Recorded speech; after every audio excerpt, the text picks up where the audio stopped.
What happens next, Bob? Okay, the first thing we have to do is connect the compressor to the battery to power the compressor.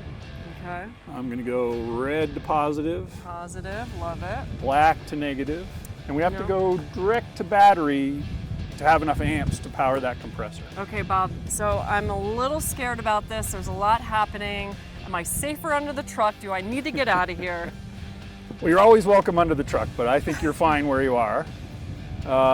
So what we do is we actually go to both of the battery connections for the amp draw that this could draw up to 95 amps. So it needs to be direct to battery versus putting that negative clamp on an engine piece or something like that. I like keeping the cord away from the fan, so I just go direct to battery terminal. All right, next step is we got to connect the compressor to the air system, which this is a air feeder hose to the manifold.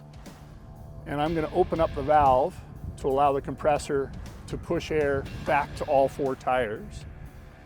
And this is a high heat hose. We went through 3 different hoses in prototyping because of the heat that comes from the compressor. This is a 200 degree Fahrenheit hose, which is great for all compressors. And what is the number you're taking the tires back to? Because we started at 28, we went down to 15, now we're going back to... So the spec on this vehicle is 30 PSI for the road, so Okay. we're gonna take it back up to 30 PSI. Back to 30. All right. So the next thing I have to do is I want the engine running to be able to supply the alternator replenishing the battery because of the amp draw. So I want to turn on the engine, then I'm going to set the PSI on the compressor and turn the compressor on. Okay. So I'm going to turn the engine on now. Let's go. Get that engine on. Okay, now that the truck is running, I'm going to set the PSI using the plus minus, make sure it's at 30 PSI, and hit the on button. And now it's reinflating all 4 tires. It's actually checking the pressure.